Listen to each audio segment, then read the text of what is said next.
It's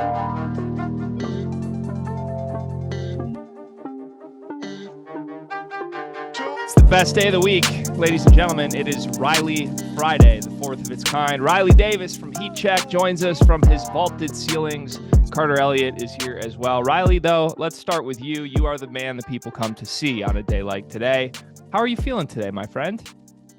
I'm doing pretty well, G. It's a bit of a dreary day over in Durham. I got my UNC mug going. It kind of looks like a Southern mom designed it, but it was a gift, so we take it, we move. But how about y'all? How are y'all doing this morning? I'm doing well. Great, but I didn't know that. Do we have black coffee in that cup? I put a little bit of oat milk creamer in it. I kind of alternate back and forth between drinking just straight black coffee, but there's some mornings where you need a little bit. You know what? I respect that. I truly do. I was gonna open this up to you, Car. You've been roasting me for not having enough ice in my coffee. You can't see it because it's in a Yeti mug, but there's 23 ice cubes in this coffee right now. Dude, that's precise. That's what you need. You need optimal ice. It's key. I counted it out today. Fatherhood changes you. Clearly, individually counting your ice cubes. That's meticulous behavior. That's those are the actions of a man who's got it all together. It certainly does. Providing for his family. We're trying our best over here in the Waddell household. We start every show, as always, with reading the comments. We got 34 yesterday. Shout out to the comment section in general. I called them out early in the week. I said we needed them to be a star player, not a role player. You know what they've done? They've delivered. We've won back-to-back games. We're going for the sweep on a Riley Friday. So we're going to start the show responding to all those. And then, as always, on every Riley Friday, Riley has 3 topics that Carter and I do not know what they are. He did send us a short text last night that was some reading for tomorrow, and then he sent 4 videos in about 10 seconds. So I don't know if that's a mind game, if that's like a trick. One of the 4 is not going to be talked about, but we had to equally prepare for them. It really messed with my mind. And also, before we clicked record, I asked these guys if either of them had a hard time we needed to stop recording. Riley hit us with I got a hard out at 9:18.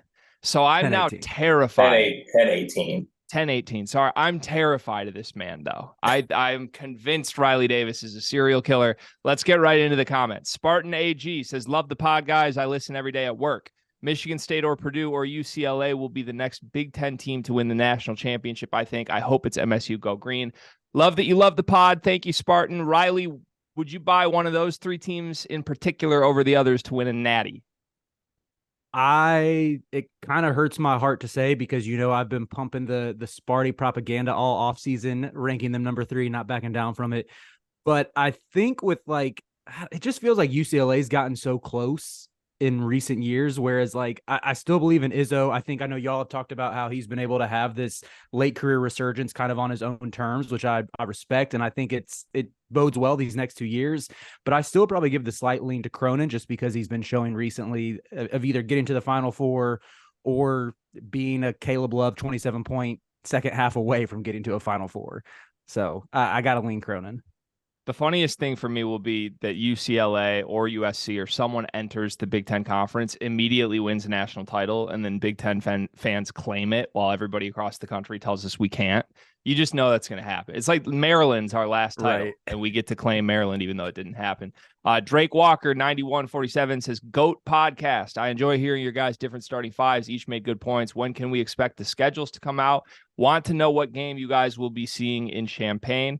I don't know when the specific schedules come out with days and times and all that. I know the matchups are out, but Cart, is it safe to say we will be in Champaign for one game at minimum? 100%. Yes. I got 105% guarantee we'll make it to Champaign for at least one game. Honestly, it'll be with or without you, Gregory. I will go by myself. I got to hit Champaign again. It's going to be with me. I'm not letting you go to I'd be so hurt if you went to Champaign without me. God forbid you bring another white man with a microphone with you, Carter. I'd be devastated. Brian Van Namen says 2 things. Bragels are undefeated, especially with a frozen butter bear. This just is getting more and more up Carter Elliott's alley right now. And the player I saw out at the bars the most during my 4 years at Michigan State would definitely be Kenny Goins. Wouldn't be surprised if he was part owner of Rick's by the time his career ended. Appreciate all the great daily content. Thank you, Brian. Kenny Goins surprised me as a name, as a bar star. That surprised me as well, but you don't get the strength to hold and stop Zion and hit a shot against Zion unless you got a little Rick's in you. That ain't court work. I mean, it's a little bit of court work, it's a little bit of stuff in the weight room, but it's the extra stuff you're doing outside the court, that extra grit to get over the hump. And that's, Riley, was there a particular player at North Carolina that was like GOAT bar all-star? Yeah, that has to be Kennedy Meeks. Like no hesitation. I knew I loved Kennedy Meeks. I truly knew I did. I love Kennedy Meeks as well. That's hilarious. Thanks for the comment, Brian. Brandon Skolaski, I probably botched that, says, I'm with Greg, very interested in the drama that could ensue with Illinois. And as a selfish Purdue fan, I hope you get a dose of the DGL insanity that we got after he committed. Based on our Twitter mentions last night from a certain member of a certain player's family, I think we can agree that chaos will ensue in some form, right, Cart? Yeah, you know what?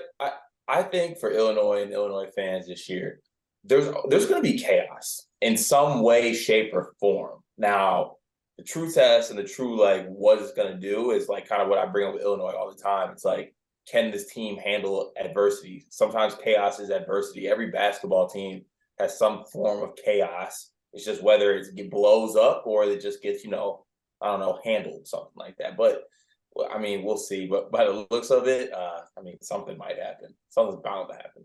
It's also really important to note that, like, I think these chaotic players, like, it can work. You just have to be really good on the court for it to be worth it to endure the chaos that you bring. Like, if Sky Clark was awesome, it wouldn't have been an issue.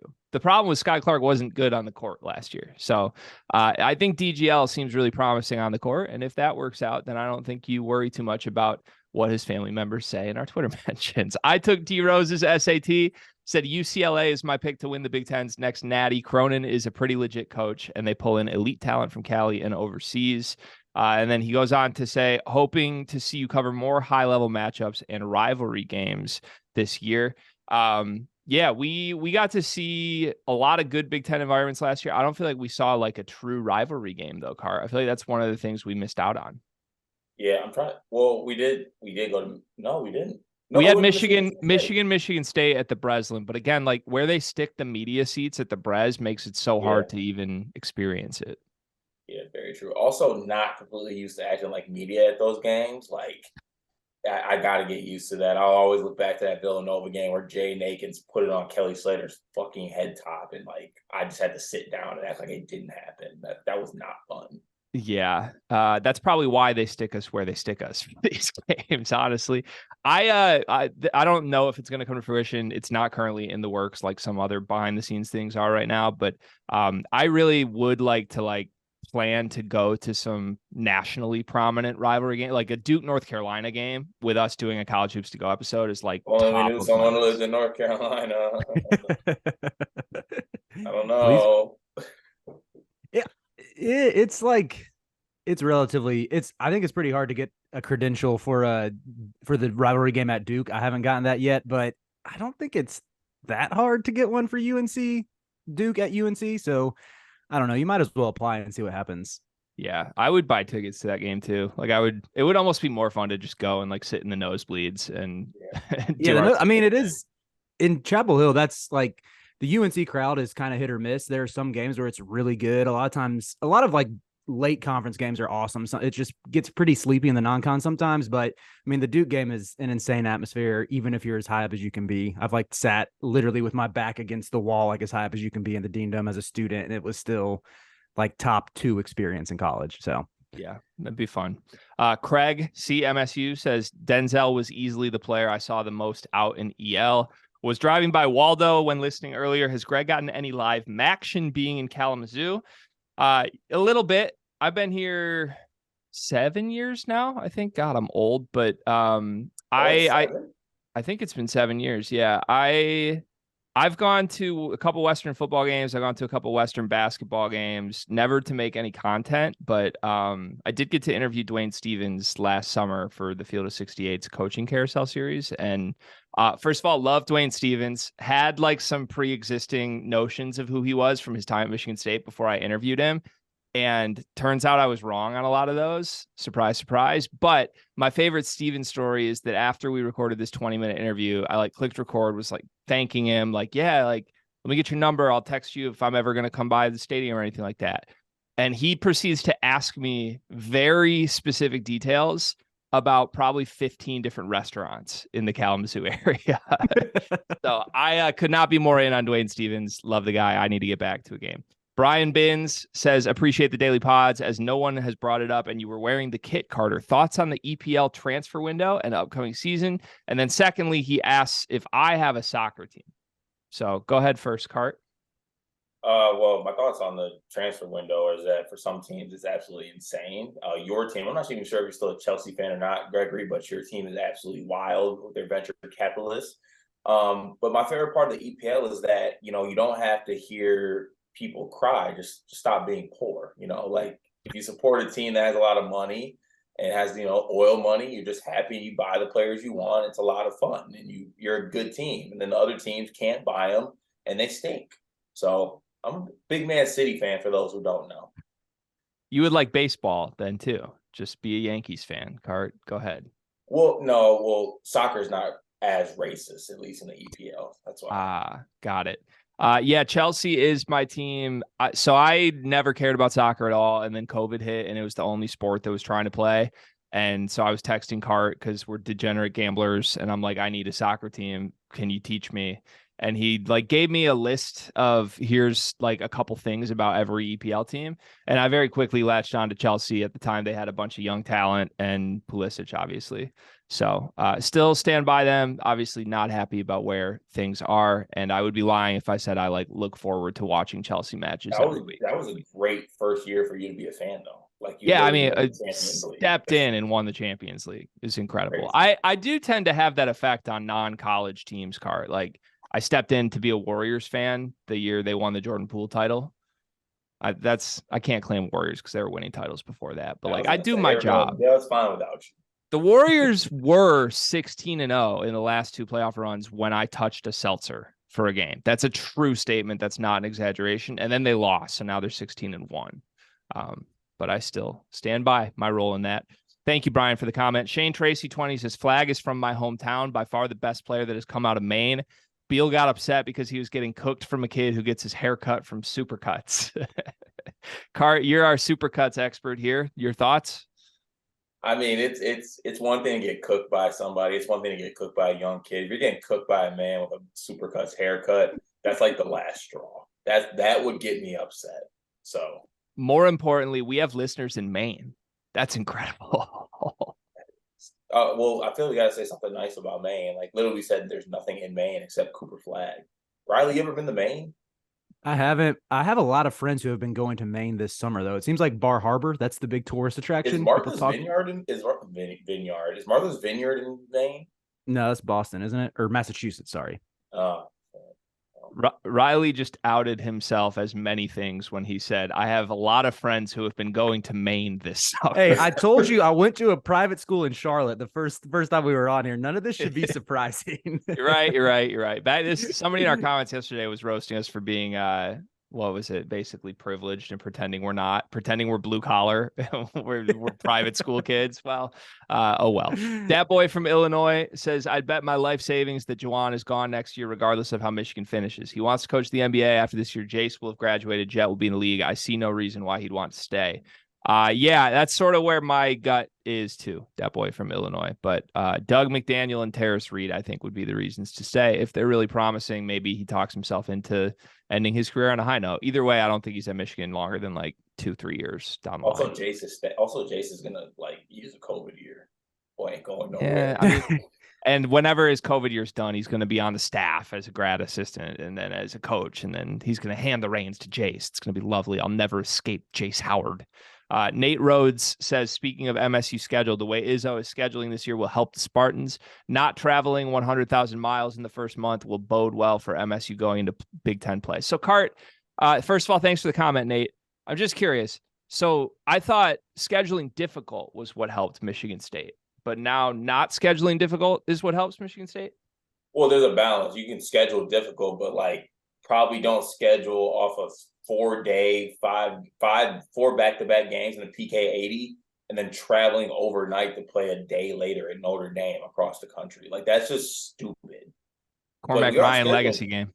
You can have tough games, but just maybe, don't make your players just go all over the map in a span of 4 days for it.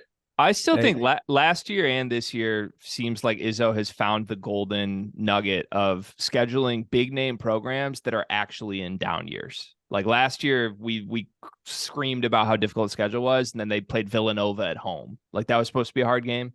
So that's good. Like credit to Izzo for doing that. He's struck gold. Riley, what were you going to say? I was going to say, I was about to clown that comment. I thought it was kind of funny, you know, making barbs at a lighter schedule. But then as soon as Carter said PK 85, UNC did the exact same thing where they were out west for that tournament and then turned around and traveled 2 days later to IU and like got kind of spanked by Indiana. So I'm on team Big Cat on this one that, you know, don't travel cross country in a 4-day, 5-day, 6-day stretch. Hey, that jab is noted too, by the way, Gregory. What jab? Oh, you're scheduling fake hard teams. You're just scheduling off names. They're not really good teams. I'm just saying, like, oh, what an incredibly tough, great season to schedule Baylor this year. What a marquee game at Little Caesars Arena. I can't wait. Y'all play, and Baylor's good. I'm not out here advocating that anyone plays a hard. I'm just saying, like, the whole like Tom Izzo the last 2 years has gone from like playing all the top 5 teams in the country to like on paper these teams are supposed to be top 5 in the country, but they're actually not even ranked. Like that's what happened last year, and it might happen this year. Open the year with Duke, play Arizona, play Baylor. What else do you want? So Arizona with Caleb Love and Baylor without. So we're acting like Arizona's not good. You're the biggest Omar Ballo fan in the absolute world.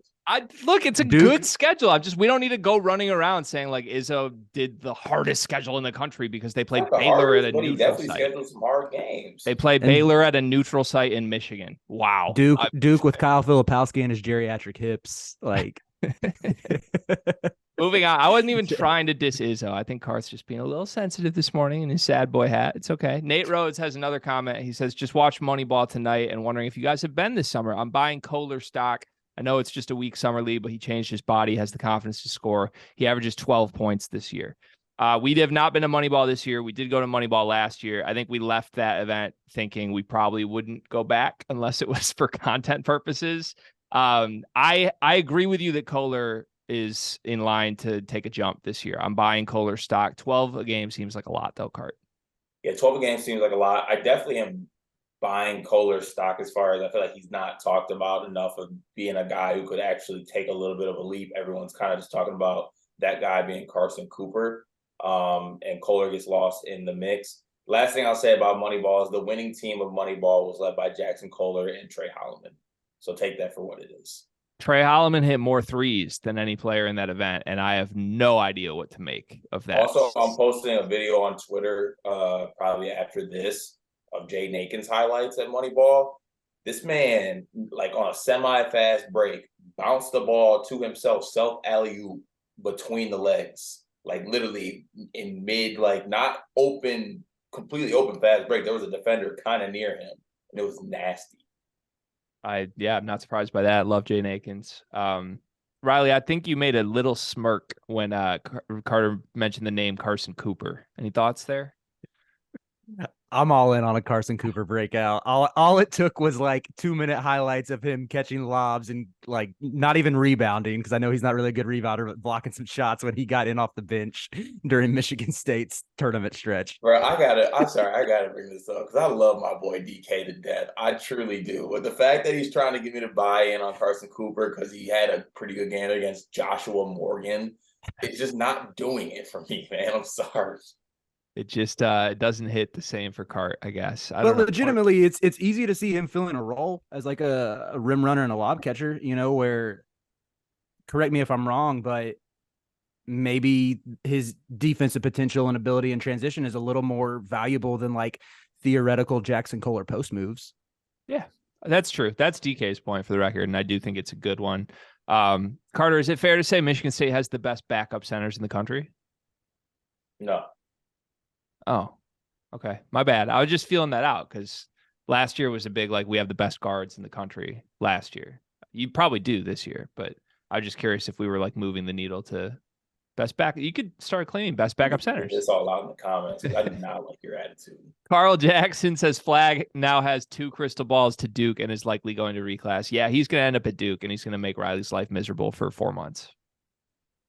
Look, I'm just going to say I looked at those crystal balls, and they're from the Devil's Den, and there's Adam Rowe is one guy. This is no slight at his journalism by any means, but I read the article, and it's still very couched in it is my opinion that he will end up at Duke. And I kind of think that when one person from the Devil's Den logs a crystal ball for Duke, the other 2 or 3 follow and just make it look like, oh yeah, this guy's a lock to Duke. I don't want to count out UConn because, national championship bump, closer to home. I really want to speak this into existence and just see Dan Hurley get this done, because I can't take Cooper Flag at Duke hype for a whole year, man. Especially if UNC's bad again that year, whether it's 2024 or 25, I might just go move out into the woods and be a hermit for a year. Maybe raise my child on the land. We'll see how that goes, because I don't really want to be around a TV, not around Twitter, X, whatever you want to call it, Instagram, any of that. I might just have to unplug for a year. It'll hit extremely different when it's a Cooper Flag and TJ Power front court. And it's just an absolute clinic. Never forget, TJ Power came on this show with us, and I knew he was not going to be a heel. But we we take partial responsibility for his rapid rise to fame. We do. We also tried to talk him into playing at Iowa, and he just so clearly wanted to play at Duke the whole time. Do you have a Duke player quickly? Do you have a Duke player that you genuinely have ever loved that you've had to just get through it with? Love is a strong word. I respect that Luke Kennard would just get buckets and then mess with his hair when he would get back down on the court. I thought that was hilarious. He wouldn't even jaw or chirp or anything. And then there was part of me that wanted to like Trevor Keels. If that Duke team wasn't so good, if they didn't make the Final Four, I know they lost to us, which takes away some of the sting, but I'd be more inclined to be yeah, Trevor Keels is pretty fun, just because who doesn't like a big body guard who's just out there to hit threes and not really play much defense. But yeah, those are kind of the 2 that stick out. I didn't hate Marvin Bagley. I kind of thought he was, he finished 1 and 2 against UNC. So it's the hatred is not the same when UNC gets the better of those Duke teams. Got it. Okay. Yeah. Cause I'm I'm supposed to hate Michigan State, but Cassius Winston was so cool. I feel like everybody has one. Do you have a Michigan player, Cart? You know what? Sorry, my apologies. That was completely the coffee. I'm sorry, that wasn't a fake one. It should have been Jordan Poole. It should have been, but I feel like I didn't appreciate him enough. But Jordan Poole at Michigan was fire. Plus, that In My Feelings challenge, that's the stuff that gets me into a hype Michigan player. But probably Stauskas. Yeah, both good picks. Yeah, that's exactly why your name to this day in my phone is still Gregory Stauskas. It's the nicest thing that you've ever done for me, quite frankly. Neil. Also, you were shaped like Trevor Keels, Greg, until you had a child. It's actually true, but that's, again, credit to my dietitian. My weight room staff has really helped me a lot this year. I appreciate it. Underwood said Damask re-aggravated a hamstring injury, isn't going to play in Spain, but is traveling with the team. His starting 5 is Ty at the 1, Goody, TSJ, Guerrier, and Hawkins. That was based on your Guerrier hype. You probably liked that lineup, Cart. Yeah, I'm a pretty good fan. I'm a pretty good fan of that lineup. I think that Underwood has pretty good. Going back to my favorite phrase, he's got depth. He got a lot of tools in the toolbox. Yeah, that he can use. He does. Michael Mann said, "I used to like you guys, but after Carter's one big thing, I'm reevaluating my thoughts." He didn't like your bagels. No, he didn't like that I chose bagels over donuts. Bagels over donuts. No, I chose bagels over donuts. And then gave us a monologue about bagels. Because bagels are what you get at Big B, Greg. God. I understand. I feel like the delivery maybe had an error there. I'm sorry. I'm coming at you too much today. I apologize. And don't Riley, clip. Are you with me? Are you a donut guy? I was thinking about it. For one, I think glazed donuts are the most overrated dessert and/or breakfast, whatever you want to call it, on the planet. That's wild. Dude, glazed donuts suck, man. I'm all about. I like a chocolate cake donut or a blueberry cake donut. One of those 2. Blueberry. Yes, blueberry cake donuts. Blueberry cake. Riley, you're never beating those private school allegations, man. You really never are. Pulls up to the main beach house with a bag full of blueberry donuts. That's just Jacob Anderson says, which team was better, the 2013 Michigan runner-ups or the 2020 MSU Cash senior year team? Cart? 2013 runner-up, that's the Louisville, the team that lost to Louisville? Yeah, Burke, Stauskas, Levert, GR3, McGarry, all them. As much as this hates me to say, that Cash team is one of my favorite teams. That Michigan team was insane. It's the right answer. It's the right answer. I think that and that kills me. It really does. Yeah. But God, that Michigan team was so tough. The Cash senior team was really incredible and heartwarming, given all Cash was going through. But I do think their memory is almost elevated because the tournament was canceled. So everyone is just they would have made a run. What if hypothetically they could not have? It's very possible they could have lost. Kind of similarities. Didn't that Michigan team? I could completely be wrong here, but weren't they not unreal during the regular season, and they kind of went on a run in the tournament, or were they so the difference? I think the records are probably similar. They probably would have gotten similar seeds. The main difference was that Michigan 2013 was really good early. They were number 2 in the country at one point, undefeated halfway through the season. And then they were not playing good basketball coming into the tournament. They lost the first game in the Big Ten tournament. They lost to Penn State the week before the season ended. Michigan State was the opposite. They lost 9 games early in the season and then just rattled off a bunch late. So, I think the true answer is Michigan State was better. They had 7 NBA players on that team. And Michigan was better. Yeah, sorry. Jack Hickey says, I am personally against it, but I am curious what your guys' opinion is on the Big Ten expanding beyond 16 teams with programs such as Washington and Oregon. Cart, what do you think?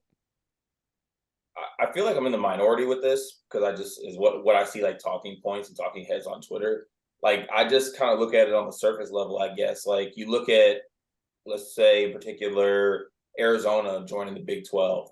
To me personally, that's fire. I'm going to get Arizona, Kansas, and Arizona, Kansas State games and stuff like that. On the surface level, that's great to me, but I could understand other people you lose the rivalries, you lose the purity, I guess, of college basketball, which is, a cooked product anyway. But, I don't know. I'm all for it, to be honest with you. The fact that we could get some Pac-12 teams in the Big Ten, I'm all game for that. Riley, do you like conference realignment? Let's save this for one of my topics. Oh, I don't want to give too much away. Yeah. Okay. Yeah. Nice little teaser. I hate it, for the record, but oh well, got to accept it. It's going to happen. Ethan Basilla says, do you think college basketball would benefit from a rule change involving how the bonus works? Maybe something similar to the NBA. Other than watching the tournament or my Spartans, I sometimes struggle to stay engaged with some games, as it seems like the game turns to a glorified free throw shooting contest in the last 10 minutes. I don't personally, but I've never been bugged by the foul games at the end of games the way a lot of people are, I don't think. What do you think, Cart? I'm more so concerned, I'd rather just change the 6 fouls instead of 5 fouls. That's the only thing I'm really worried about. Yeah. Riley, any thoughts? I'm fine with the current way it is with the bonus. It's easy to keep track of. I don't have any problems with it. Yeah. Just make your free throws. That's my stance. I don't mind that it becomes a free throw contest. Make your free throws. Have some good free throw shooters. I like the 1-on-1. I like the 1-on-1 element too. I think the 1-on-1 kind of makes it a little more interesting. I don't want to see them do away with that. Are you disappointed in me for saying that? No, just next comment. What? I'm having flashbacks. Oh, I'm sorry. Cart. I forgot. That wasn't intentional. I swear to God. Clayton says, okay, I'm committed to comment to my favorite podcast. My goal is a comment for every new episode. #everyday guys. Clayton, couldn't love you more, my friend. He goes on to say, who's your most under the radar Big Ten team this year? He says Ohio State. Clayton, that's my answer as well. I'm buying Buckeye stock big time. I love the freshman and Bruce Thornton. Cart, what do you think? Yeah, I don't know. Ohio State can be under the radar for me though, because I feel like we hold them in such high regard. Fair. So I don't really know off the top of my head, who the under the radar team is. You know what? I'll go on a limb here. It could maybe be Michigan because people are so low on them. Maybe they actually are okay and they just win games in the 50s and it just works out. There's a world where it works out for you guys. I don't think Michigan's going to be unwatchably bad or non-competitive. They might not be a tournament team, but I think they're going to be in games, most games. Riley, any under the radar Big Ten team you'd shout out? Do I need to go on my tangent about Nebraska ball again? No, I'm not. Go back to our last episode to see Nebraska ball. How about that? Bryce Williams, 28 points, first game in the foreign tour. I think Rutgers might not be like. I mean, I feel like they're gonna have that the floor with Steve Peichel there that at least has him in the middle of the league. But Amorie coming back, and I think his name's Derek Simpson, that point guard who flashed. Yeah, that dude's a beast. He had some real flashes last year to where it's like you lose Mulcahy. Did they lose any? I feel like they lost someone else who I'm forgetting Cam Spencer. about. Thank you. But yeah, maybe they get a little nobody believes in us chip / crack on their shoulder type of thing going on and surprise some folks. I would love if Rutgers had a crack. I feel like if there was a crack on the shoulder team, if there's a blue collar Big Ten team right now, it's Rutgers also. For sure. Kevin Deaton says, I don't disagree on the comments about Justin Edwards and Kaluma. That's actually my comeback when people criticize Cal for not winning the title with all of his talent. Talented one and done freshmen may have more upside and long-term potential, but they're not necessarily better players for the 1 year they're in college. So he went on to make a really long, well thought out comment here from Kevin. I won't read it all. But yeah, I appreciate the comment. I think we're right on board with you. It is unfair for people to expect one and done freshmen to be incredible. I know that from experience the last couple of years. Doesn't always translate to winning teams. Alex Brecken says Greg's Ty Rodgers at the 5 take is better than Carter's donut take. Bro, come on. I just didn't know people were so like locked in on donuts like that. Like I thought it was pretty clear, like bagels over donuts. My pushback would just be maybe you haven't had the right donut. I had, but like, who just wants like a blueberry donut? 1,000 grams of sugar the first thing you wake up in the morning. We started College Hoops to Go, our first trip to Nebraska. The first morning we woke up, we got donuts. We didn't get bagels. I'd rather have got bagels, but we had to get donuts because of hashtag content. That donut was good though. It's a great donut. Fam says Happy Riley Friday. For my intellectuals, if a tree falls in the forest but nobody's around to hear it, doesn't make a sound. Need Riley's response as well. Let's go to Riley first on this one. That might be the man. I was gonna say that might be the weirdest comment, but y'all have definitely read some weirder ones. That's maybe just coming out of left field with like a philosophical question that made its rounds when we were in like 3rd, 4th, 5th grade. But I guess a tree still makes a sound, sure. Carter? I just hate this question, and it takes me to a point where, like, the phrase, like, don't cry over spilled milk. Like, why are we crying over trees that go down? Just plant another tree. Who cares if it made a sound? All right, 2 very different outlooks there. I think the tree definitely still makes the sound, for the record. Thank you for the question, fam. Shout out, fam. Hope you're betting some tennis today.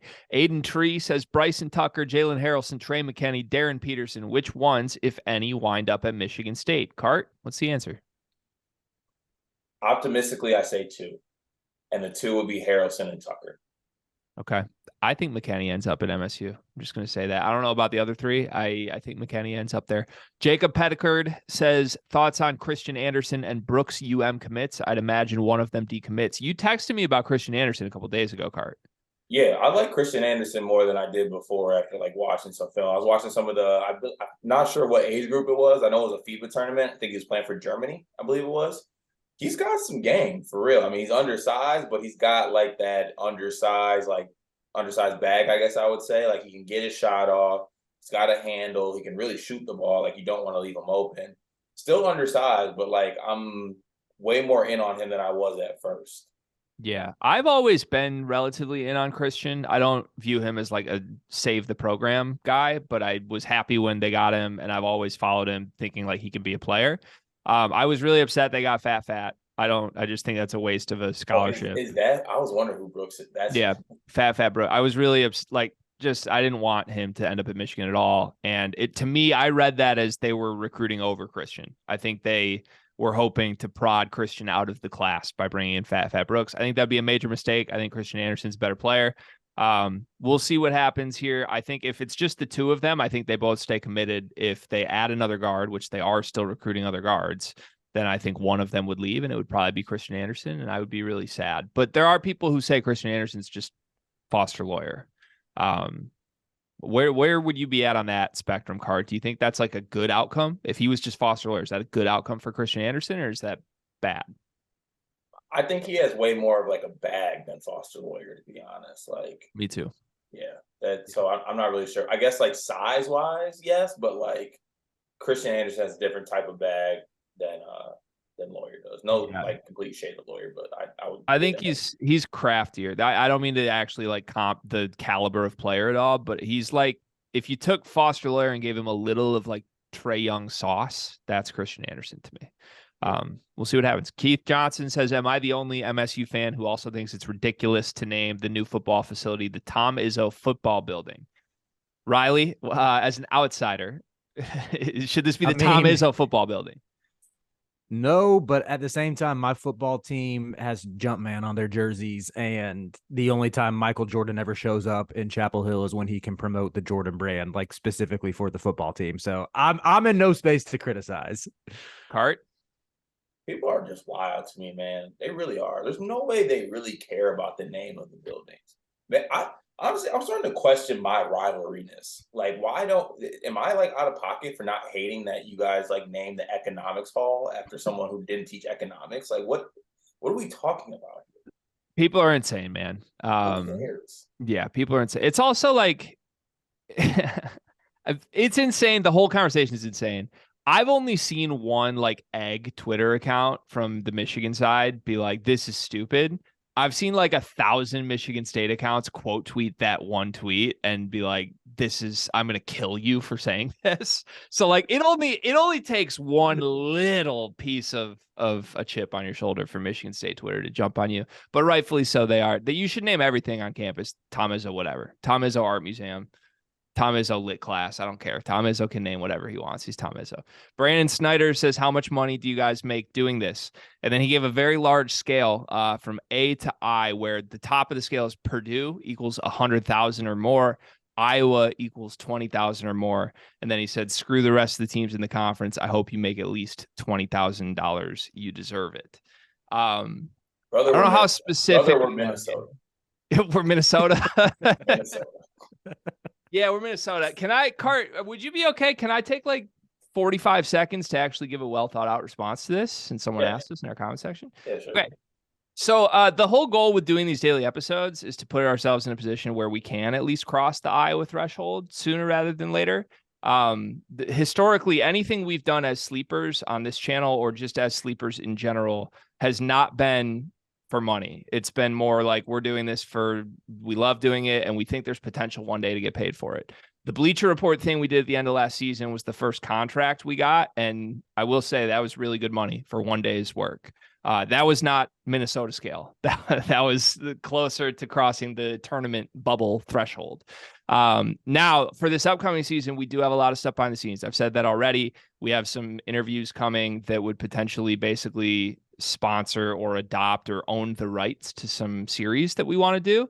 And we will be asking for at least somewhere in the bubble, somewhere on your list. We'll be asking for real money there. Who knows if we'll get it? But again, if you want us to cross that threshold and make money, we need your help. We need to do more weeks like we just did this week on the YouTube channel. This was the highest viewed week. I think we crossed 10,000, maybe 20,000 views this week.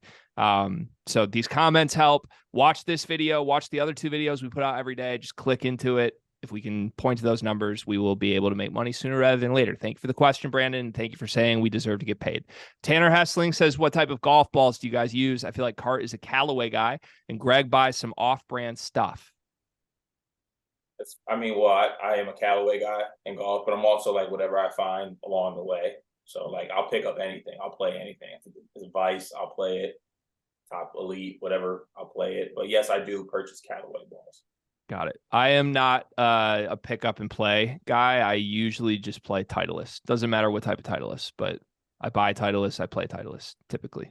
And I'm going to take that as an insult, Tanner, but it's a good one. I appreciate it. Clayton again says, sorry, Card, I'm going donut over bagel every morning. LOL. A lot of people mad at you for the donuts. Josh Morocco says, fantasy football punishment. We do. Go take the SAT, publish your score on socials. That's hilarious. That might be my new favorite one.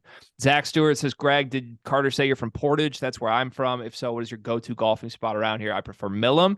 I am a member at Millam, actually. I prefer Eastern Hills, though. That's the better course, and I play there probably 80% of the time, and the membership gets us into both. Let's golf sometime, Zach. Steve Dunn says, will we notice on TV that alcohol sales are now permitted at the Breslin? I don't think you will notice that on TV much, Cart. No, you won't. It'll just be easier to access now instead of what it's done before. You might notice it on College Hoops to Go. season 2 in East Lansing. Maybe we'll see. Oh. Mosiah's son says literally one person is reporting it, and it isn't it funny. No other players in the entire camp seen this. No footage at all. Laughing emojis. Okay, anything for content. Is she talking about Cooper Flagg? Thanks for the comment, Drew Hanlon. We can move on. Spartan AG says, where's the Michigan State grade video? I think that's coming out sometime in the next couple of weeks. We're still working through the list of 50 that we did. I did record that one, though, with Goodman. I don't know if you guys will like it or not. We'll see. Ulamog said, I'm calling out the commenters. Enough with the great podcast, guys. It's unnecessary fluff, and it gets so repetitive. If you want that kind of interaction, go donate to Pinky Doll. A better goal would be to shit talk Carter and awake the beast. Cart? A good way to go. That's the last comment of the day, so credit to ending on a high note. For the record, I like the positive comments. Maybe I'm just an egotistical idiot and I need positive reinforcement. Riley, would you like more combativeness from our comment section on Riley Fridays, or give us a grade for the comments today, Riley? What do you think? Comments? Let's see. I'll go a solid A-. I really respect the resiliency of the commenters after getting called out by you earlier in the week to come back firing on all cylinders with the 40 comment performance yesterday, 34 comment performance today. Personally, no, I don't want more combativeness on Riley Fridays because I am not built like Carter, who's 90% violence. It does not, I can't just think of a comeback off the top of my feet like that so easily. That seems to just flow out of his lungs like air does for the normal person. It's the one positive of growing up extremely fat and ugly. Like I'm built for this. Like there's nothing that hasn't been said to me, folks. I had to get on my feet to come back at all times. I'm always ready. Now I'm doing the fluctuations where I tear you down and build you up again, but like fat and ugly is disrespectful to you. You were a cute kid. I've seen pics. Yeah, you've seen the pics that I showed you. Okay. The reasons there aren't pictures of other phases of my life. All right. Well, thank you to the comment section. It was a great week. Keep it coming. You're helping us a lot, for real. We have 21 minutes until Riley's hard stop. We have 3 topics to get through and our one big thing. So, Riley, I'm handing the whole ship over to you. Cut us off when you need to cut us off. Let's get through your topics today. What do we got? All right. I'm going to start with the Battle for Atlantis bracket. 1, because it features both my and Greg's teams, and 2, because I haven't really seen anybody talk about it. And I think it's a really interesting tournament. There's a couple takeaways that I had just even looking at the bracket, and I want to turn it over to y'all. Pull it up if you need to, but to see if your takeaways are kind of similar to mine, or there's kind of one big takeaway that I had. Car, you want to go first? Greg, you want me going first? Do you mind going first? Yeah, I can go first. I'll just speak primarily from a Michigan perspective to start. I love Michigan's draw. I'm excited about the Memphis game. I think that even after the Memphis game, like there's a path here for them, whether it's to the title game or whether it's they lose to Memphis and they go 2-1. I feel very optimistic about their chances in this tournament. With that said, the tournament organizers are definitely racist. You can't put Juwan Howard against Penny Hardaway in round 1 and just act like we're not going to notice that. Although Hubert's also on the other side. So like they were going to probably pair up at least 2 of those 3. But I'm calling you out. Like I'm onto your antics, Battle for Atlantis. Villanova, Texas Tech is probably one of the least interesting games to me that anyone could have paired in any of these preseason tournaments, but it's mostly because Texas Tech has just been like gutted as a roster, given all the craziness from their coaches. And Villanova, a lot of people love. I'm not really buying Villanova, to be honest, this year. I think I'm more down on them than anybody else I've talked to. So, I really hope, I think my hottest take here would be that Arkansas wins this tournament. I don't think Arkansas loses to Michigan or Memphis. So I think they have a cakewalk to the ship where they probably get North Carolina, and give me Must Bus over Hubert in a 1 game for a crown. Yeah, I think I'm on the same page as you, just because this is what Must Bus does. This is how he really gets the bus going. This is when he accepts the tickets. He lets everybody on. He tells you to stay seated until SEC play. He wins himself a nice preseason tournament, has a good showing. He didn't win it last year, but had a great, to me, Arkansas had a great showing in Maui, just showing their talent and what they had. Mm-hmm. So I think this is kind of where to really get the wheels going on the Must Bus in this early season tournament. It's also awesome for Carolina's transfers that like Harrison Ingram might get a chance to play his former school, Stanford, and Cormac Ryan and Paxton Wojcik gets to start the season with the school they should have played at, Northern Iowa. So, yeah, that's All exciting. right, we're moving on from that comment to get to my main takeaway, which is I think that what makes this tournament so fascinating is that every team on here, I'm taking out Northern Iowa, who cares? We're not talking about Mo Valley hoops on August 4th. No, thank you. But every team on here, minus you and I think there's a world where they can make the tournament and miss the tournament, really, except for Arkansas. I can't see Arkansas missing the tournament under Musselman. But every other team, they kind of have some fun, like, theoreticals that play out that give them a higher ceiling. Like with UNC, I mean, I do think that, like, I think it's fair to say they might have the most talented roster on paper of this tournament. But after last year, they got a lot to prove. I'm not really going to say they've earned any sort of confidence yet. Texas Tech, you have a lot of people who are super high on the Grant McCaslin hire.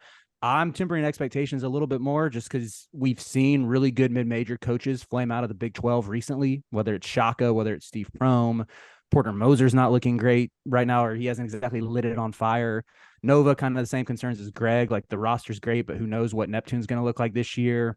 Memphis is kind of a wild card every year where they have some intriguing pieces, but not really anyone who's like a bona fide, even top 100 player in the sport necessarily. Memphis, I kind of like what you said earlier in the comments, Greg, about, or maybe it was Cart who said it, where they could win games in the 50s. And I actually think that could be conducive to a game like this, where like these games happen in hotel ballrooms. I got to imagine there's like something psychologically with players where it almost doesn't feel real because you're literally playing in a hotel ballroom. And that could be conducive to, like, you know, there's a world where Terrace Reed and Olivier Kamwa are just locking down the interior and making it tough to score against opponents. And they surprise them here. And Amari Burnett, another good defender when he's at full health.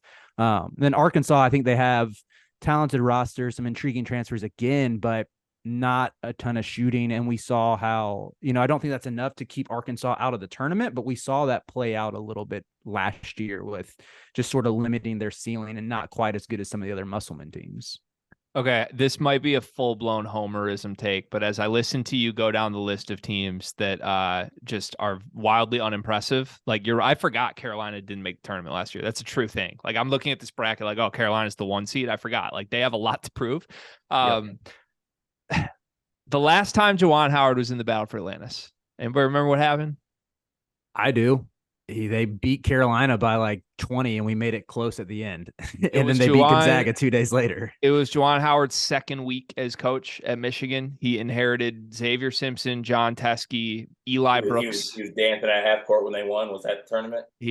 Eli Brooks was playing 30 minutes as a starter for the first time with Juwan Howard coaching an unranked team. They waltzed to a title, blowing out Gonzaga and North Carolina in the process. My hot take might be Michigan wins this tournament, fellas. My guaranteed take is that you're losing the first game. Like, we can move losing to Memphis?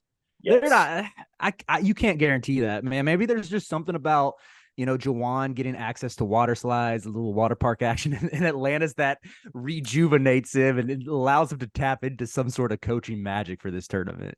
I've said this too. This is beyond the tournament, but I genuinely do believe this. The burden of expectations disappearing, I think, will be really good. Because when Juwan Howard has had teams that have not been, okay, nice face, Card, but when he's had teams that aren't supposed to be top 5 in the country, he's overachieved.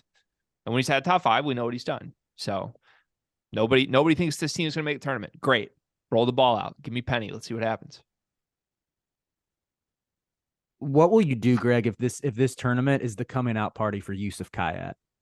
What if Kamwa and Terrace Reed and Doug are just setting the tone defensively, and it just frees our guy Yo-Yo up to get out there, hit a couple threes off the dribble, maybe dunk on somebody?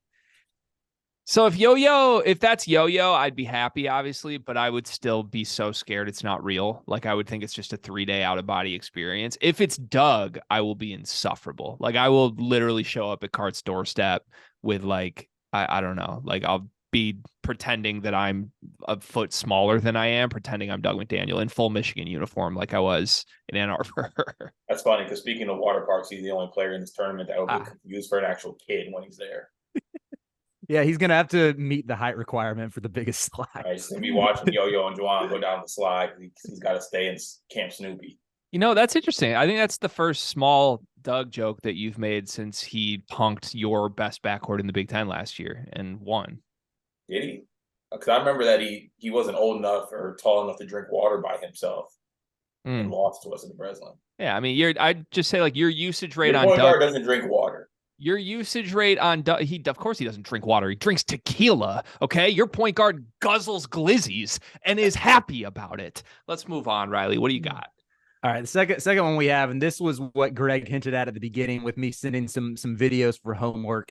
I want to talk a little bit about college basketball socials accounts, because this is the time of year where we're seeing a lot of practice videos. We're seeing foreign tour footage. Some schools have done this right. Some schools are crushing it right now. And others, I'm like, dude, you got to like get this generation is supposed to be like the TikTok generation. And yet there's these schools can't find a kid on the campus who can make some good practice videos for them. Like that's where I'm wanting to know, like, what will it take for some of these programs to get better social medias? But the inspiration for this came from last week when you cited the Dre Gibbs Lawhorn Ty Rogers video.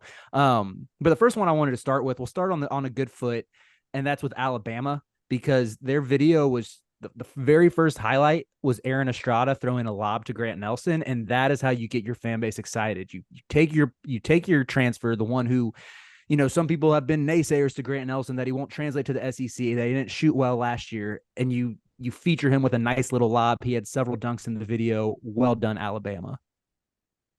No, 100%. It's an art form too. Like, even speaking of Michigan State, I was talking about how they always show the Cohen card dunks. If they really want to get something going, they'll pick out one of the threes that he went like 1 for probably 27 during the week. They'll pick that out. They'll put some fire tunes behind it, maybe a little editing on it too. Will send the fan base into a frenzy. There was people tripping over each other earlier this week because Trey Holloman hit an open three. Like it's a real thing. And I know we're probably going to talk about it, moving on here, but the fact that like Maryland has these killers on their team, these freshmen you can get hype about, and they got Sean Paul recording, all you see is back of kneecaps. Like that doesn't work. We need something better. Yeah, Alabama looks good, but again, I don't know how much of it was just the video. Like I'd struggle to separate that or not. Also, shout out to Alabama PR team. They've been through hell in the last calendar year, and for them to come on the other side of this, and for us to be talking about a nice looking video they put together with some new faces, Grant Nelson involved. He has no charges that I know of. It's good stuff. I will say I'm going to knock Alabama because right after posting this video, they retweeted a Brooklyn Nets video of Noah Clowney doing a Rubik's Cube in like a minute and 2 seconds. And it's literally a minute long video of complete silence as Noah Clowney is working on a Rubik's Cube. But like, time lapse this, speed it up, no one cares. What would the over under be on you guys solving a Rubik's Cube? However long it takes me to look up a YouTube video to find an algorithm, and then probably another 2 hours to like get it done, and a higher chance that I quit halfway through. I quit immediately. I quit in the first minute. I'd be like, why am I doing this? Okay. I felt like there was a decent chance Riley knows how to solve Rubik's Cubes. But I do not. I figured that's what you guys did in the main house while you were done with your donuts. Let's move on. Cart mentioned it. This is an example of what not to do on a socials team is Maryland, where you have Jamie Kaiser, who scores 13 points, six steals in their foreign tour. And I get that sometimes steals aren't the most glamorous, but the highlights they did of him it's kind of like he had a steal, a dunk where he barely grazed the rim. And I think Kaiser will be good. I know we had like some of our Field of 68 cohorts watched him on the Adidas circuit and came away really impressed with him. But my bigger takeaway is Deshaun Harris-Smith. They put his stat line out, 10 points, 7 rebounds, 5 assists. And this dude literally looks like the most exciting Maryland freshman since Melo Trimble. And we can't even get one little highlight of DHS. Like, you got to you got to start branding DHS as like a triple double threat anytime he gets on the court. That starts now. And calling him DHS is huge too in the clip. Like literally put DHS with the slam like that. Yes. You know how there used to be, do you guys ever like go to Blockbuster and buy movies on VHS? No, am I dating myself too much? No, I mean I remember getting VHSs at I mean, Blockbuster. I remember doing it, but Blockbuster's been closed for like 15 years. Right. I was like 4, but I remember like I would go buy like George in the Jungle on VHS and bring it home all excited to watch it. And then you pop it in and like the same 5-second VHS intro started on every single movie, no matter what you got. They need to do that, but make it like it's the same thing, but it says DHS instead of VHS. Like that's it, it's not that hard, Riley. Like I'm a marketing guy. You texted me for marketing help yesterday on something. Like sometimes it's not that hard. I don't understand who works in these accounts that is like, let's go with Kaiser today. Nobody wants that. I also feel like I'm hopefully, I picked Maryland because I know the sleepers audience. I want to ingratiate myself to Big Ten fan bases, but I can't resist saying that like VHSs were relevant the last time Maryland won a national championship. So let's keep it moving with another good example. We'll stay in the Big Ten. This might be a surprise for one that I think is crushing the socials game, and it's Iowa. This may or may not surprise you, but they have some white dudes. They have some white boys they're showing off. And there's one kid named Brock Harding who they're really showcasing, like hitting live dribble passes, hitting threes off the bounce. He's a high school bucket.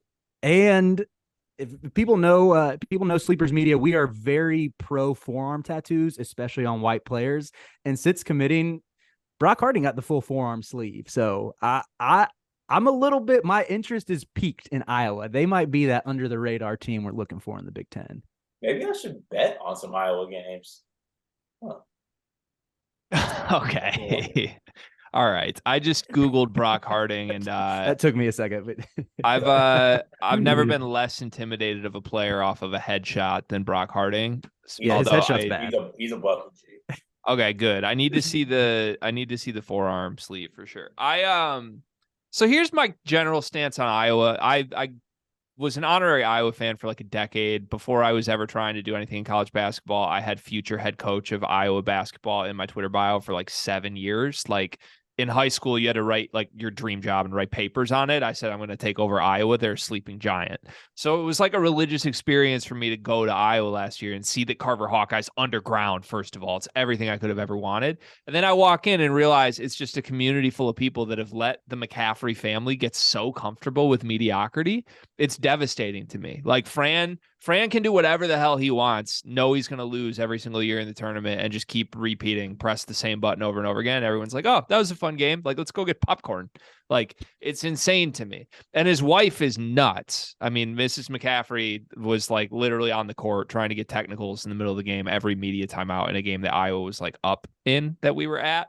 So my current Iowa take is that they need some adversity to hit. Nothing too crazy, but maybe a little crazy. Like this gambling scandal's solid, but I would like more than anything, I want Fran to get pissed off. I want something to happen to Fran that requires him to really reevaluate and come out with a crack on his shoulder. Like it would not be the worst thing on earth if his wife had an affair with Brock Harding.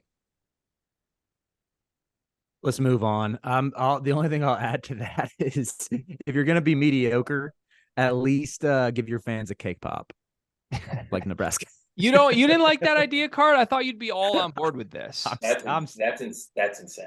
I'm tapping out on that one. Okay.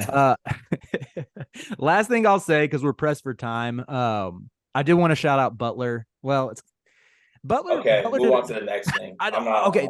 Shout out is a strong phrase. I was actually going to say they gave a nice little practice clip, but it's a sad state of affairs when you don't recognize a single player. All those dudes. No, a couple of those dudes are on my men's league team. I do want to give a shout out to Lucas Harkins, the hardest working man in Butler media. You can see him in the practice video. And let's just say there are rumblings that not a whole lot of media are showing up to Butler stuff this summer. So shout out Lucas, Butler SID, give that man exclusive access. All right. Third topic. I teased it earlier. We have Arizona to the Big 12, looking like it's going to be imminent. Cart having the take that realignment's kind of fire. That was my initial reaction to seeing Arizona go to the Big 12. Greg says he hates it. I actually see that point as well. It sucks to see that certain local rivalries, regional rivalries, that mean something, the tradition, et cetera, the things that we love about college sports. A lot of those are on their way out. But what are your greater thoughts, Greg, if you wanted to expand on that a little bit? Specific to Arizona or the situation in general? You can speak to both. So I like objectively Arizona playing Kansas every year in basketball is gonna be awesome. Like, you mean we get Arizona, Kansas, Arizona, Baylor, Arizona, Texas? Like, sweet, love it, sign me up. That's great. And I think there's a lot of that. Like, we're gonna see individual. I'm so excited for UCLA, Ohio State, UCLA, Michigan. Like, that's awesome. And we're gonna have more cases of that every time this happens. North Carolina's probably gonna get consumed and go somewhere. Like, the ACC's next on the list. If the Pac-12 gets eaten, the ACC's next. So, like, yeah, it'll be fun to add certain teams, but my issue in general is I don't want it to get to a point where you don't even play all the teams in your conference. And I get that already has happened in football. There's no way to avoid that because you only play 12 game schedule. But like in basketball, you got to play everybody. And like we're already at the point where like strength of schedule is helping swing things for certain teams. It's going to get worse and worse. And I wish they would just like, rather than merge into like 3 super conferences, I'd rather everyone's just independent and you can go play whoever you want. Like, I think that makes way more sense than making like field hockey teams fly from California to New Jersey on a Wednesday night and go back for their lit exam on Thursday. It's insane to me. So I do think it's bad for college sports in general. I don't think this is going to last. Like, I think if the super conference model comes together for a season or two, I think it dies quickly because there's going to be certain schools that don't make enough money and aren't happy with it. And in general, the product, I think, is going to get weakened. So that's my stance on it. Excited for Arizona specifically, but as a whole, I hate this for college sports. Cart. I just feel like, I don't know, maybe this makes me not a college basketball purist or whatever, but like I'll be fine if I don't have to see Arizona State. Like I'll be okay. I'll make it. It'll be okay. I won't get to watch Pac-12 after dark as much. That's gonna suck personally for me and my betting ventures, but like it'll be okay. I guess I look on the bright side of it. I guess I'll be okay that, the matchups that have happened for the last 20, 30 years aren't anymore. Like I'll move on. My life will go on. Yeah, I think when these realignment conversations really started taking off last summer, I think it was 2 years ago now since Texas and Oklahoma announced they were joining the SEC. And that seemed to happen overnight where it was like this theoretical idea, rumblings of it happening. It felt like 2 days later, it's like, yep, it's going on. This is what's next. Foolishly at the time, I was like, okay, this will probably be like the last domino to fall. And then, of course, a couple of weeks later, USC, UCLA to the Big Ten. And that's where it's when you start to see these 2 super conferences forming. For me personally, over the past really 2 years, I've just been wanting UNC to get out. Something that we've talked about on the side is how fun it would be, how good it would be for our content if UNC joins the Big Ten. Like, I don't know if we might get like 100 YouTube comments a day if we can bring in the Carolina fan base to start chirping on Big Ten basketball. But yeah, that's something that I would love to see. And I'm just tired of being in a league that overreacted to Maryland, which, I just made my shots at them. Overreacted to Maryland leaving 8-10 years ago, whenever it happened, signed this grant of rights and then brought in a bunch of schools who bring nothing. I'm tired of watching my team lose to a bad Pitt team. I'm tired of seeing Louisville not be able to act like a respectable program that has national championships. Like, I'm tired of too many teams bringing the ACC down. Boston College, I know they've been in it for a while, but like they can't escape this slander. BC's been off for years. So that's been kind of my focus, is like, I just need Carolina to get out. But more recently, as these dominoes are falling, it does make me a little bit sad to like kind of see the way the sport changes, even though there is that sense of like helplessness with it, where we kind of just got to be along for the ride and be cool with it. Riley, I hate to say this. Are you running from the grind? Are you trying to vacate a strong conference in basketball for the easiest major conference to win that there is? I am not running from the grind. I'm trying to run to the grind and get some Q1 wins because I'm tired of watching my team on the bubble. I'm tired of the bubble boys coming out and saying like, oh, Q1. Like, for some reason, I love Kim Pom. I cite his metrics quite frequently, but I don't get how the Big Ten can look quite as mid as the ACC half the time and be way higher on Kim Pom. I 100% welcome UNC and the Sperry Samurais to our comment section to take it over any day. So when that move happens, it'll be great. I will say you may have success in basketball. It'd be a nice boost for the Big Ten. There's no more like pretend Drake May playoff runs coming if you come to the Big Ten in football. It's not happening. Drake May is lighting up Kirk Ferentz and his like gimmicky Iowa defense. Like, come on, y'all with a generational talent at quarterback, which is generous of me to say. Y'all would not win more than 7 games in the Big Ten. Northwestern and quote hashtag my Pat shout out to Car. My Pat wouldn't do that.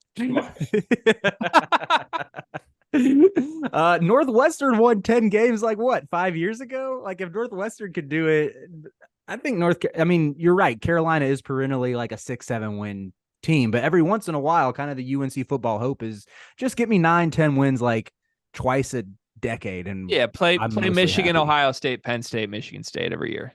Good luck with that. With a little Wisconsin, Iowa thrown in. Just ACC football is not what Big Ten football is. That's fair, but I mean, Michigan State won 5 games last year. Like, I get they have a better history than UNC. I'm not ever going to be overly afraid of Wisconsin. Like, maybe if they can get a quarterback who can throw farther than 10 yards, like, yeah, well, maybe I need to stop myself before the Big Ten comment boys come after me. Siri, has North Carolina ever been to the college football playoff? No. Your actual last game was the Holiday Bowl last year where you lost to Bo Nix. And had a lead with like 30 seconds to go, but I digress. Sorry. All right, should we do our one big thing? Let's do our one big thing. Thank you. Riley, thank you for the topics. We are past your hard stop. Let's get you out of here. What's your one big thing presented by Big B, of course, today, Riley? Yeah, my one big thing, I don't know if y'all have this in Michigan. Almost disrespected you and said Wisconsin. I don't know if y'all have this in the Midwest in Michigan. Are y'all familiar with Buc-ee's gas stations?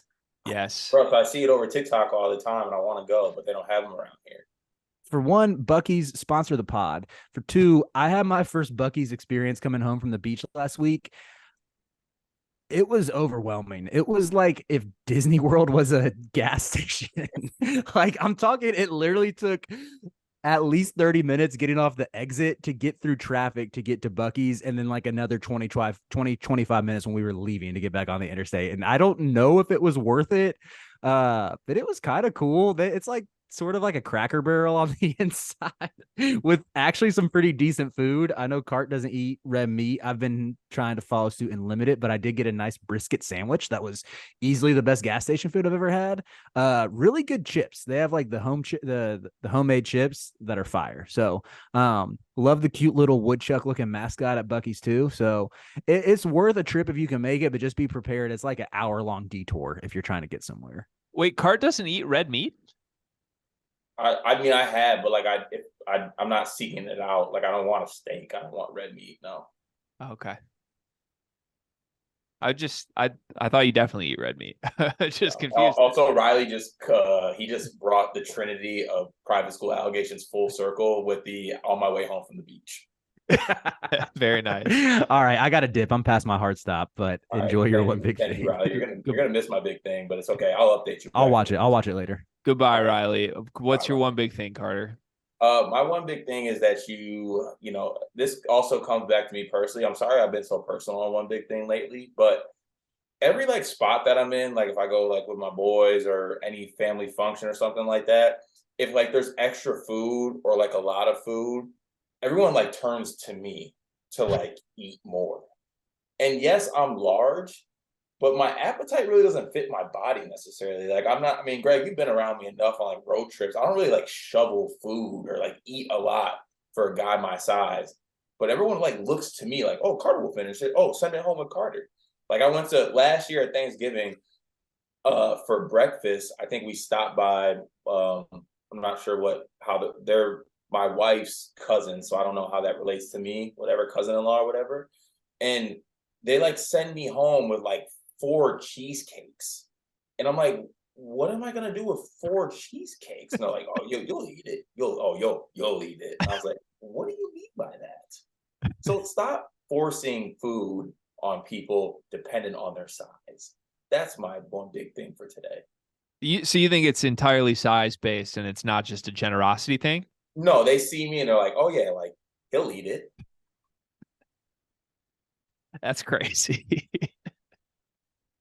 I mean, you are tall. Like, I mean, I'm a big fella. I'm not gonna lie to you, but I don't think my appetite fits like my actual body. Yeah, I think that's fair. But I also like if we were on road trips, like you were always the one telling me to eat. Well, that's because you are wild. You don't eat. Yeah, I don't eat much. Like you'll go like if it wasn't for me, you wouldn't have ate on those trips, or you would have ate way less.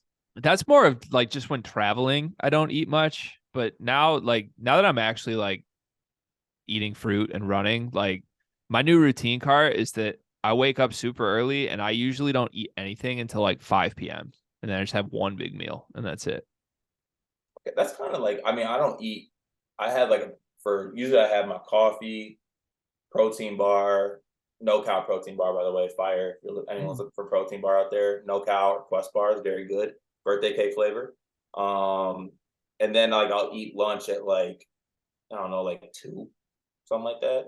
Yeah. And it's usually not that. It's just something like to eat for lunch, and then my big meal's dinner. Big man, little appetite. The Carter Elliott story. I wish my appetite actually felt the way my body was shaped. All right, my one big thing presented by Big B. So I love icy hot. I just want to say that out loud. And I love it to the point that I think that applying icy hot to any part of your body, you can choose. I'm not picky there. I think that should be part of your nightly routine, the same way like someone washing their face should be. Like, you know, yeah, like, you know, you're like end of the night. Some people like shower before sleep. Some people did during the day. And it's like, okay, I want to go wash my face, brush my teeth, whatever your nighttime routine is, skincare, all that, whatever. Respect it. Everybody has their own. My nightly routine should include applying icy hot. I love icy hot that much. I think it should be an everyday thing. Icy hot before bed. I have for long durations of my life. That's a first. So this is coming because last night I applied some icy hot for the first time in probably like 2 years. I used to use it a lot when I had some back issues a couple years ago. And it's fantastic. Like I always feel better. I always feel refreshed. I love the sensation of it burns. I'm an icy hot advocate, but it's like I put on icy hot like on my knees or something or on my back before I go do some physical activity. Oh no, I do it when I'm done with the physical activity. Like if I just worked out and I've showered, now I'm clean. Let's put some icy hot on. That tells me something about you, though. Can I infer something? Oh no, no, it's actually not that bad. How much Vicks Vapor Rub do you have in your drawer? Sadly, we do have Vicks, a good amount of it, but I don't use it. That's the wife. Oh. I don't use the Vicks. Oh, okay. I use pounds of chapstick though. Like, are you a stick guy or are you like a tub of Vaseline? We have both. Okay. I have at all times, there's probably 11 different chapsticks in various places in my house. I know where all of them are. And people don't talk about that enough. Like people always talk about like bringing their keys and wallet. And yes, those are huge, but there's nothing worse than when you need chapstick and you don't have chapstick. That's the worst feeling. Absolutely. Always keep a lip chap on me. All right. Good week today. Good week to the community as well. Comments crushed it. Again, this was our highest viewed week ever. Things are trajectorying in the right way. We like that. And back to that comment, somebody, I keep thinking about it. The guy was like, how much do you make? You should make stuff. If there's anyone who's rich out there that wants to pay us to promote anything, we're going to do this every single day for as long as we can. We were talking about it like when the season gets here, these are going to be so much more fun than it is out of the season because things start to happen. And if we can carry a show when there's not much to talk about, we can certainly carry one when there is stuff to talk about. So let us do the work behind the scenes. But if any of our listeners want to support the show in a more tangible way, we're very open to it. One big thing does not have to be presented by Big B. We will sell out. we will sell out so fast. I can promise you that. For Cart, I'm Greg. Appreciate you. Have a great weekend, everybody. We'll see you on Monday, where, by the way, we have a special surprise coming on the show. Let's just say we are trying to add a potential third member to the Sleepers roster for the first time ever. On the horizon. We'll tease it that way. We still have to win the recruitment, but we're trying, folks. Learn more on Monday. Have a great weekend, everybody.